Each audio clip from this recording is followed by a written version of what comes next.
వేళ్ళు ఎన్నెన్ని అన్న పసి పిల్లవాడు నవాడు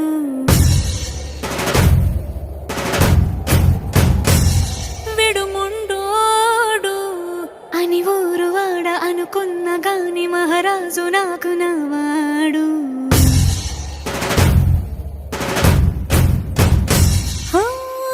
మాట పెడుసైనా మనసులో వెన్న రాయిలా ఉన్నవాడిలోన దేవుడెవరికి తెలుసును నాకన్నా. సూసేకి అగ్గిరవ్వ మాదిరే ఉంటాడే నా సావే.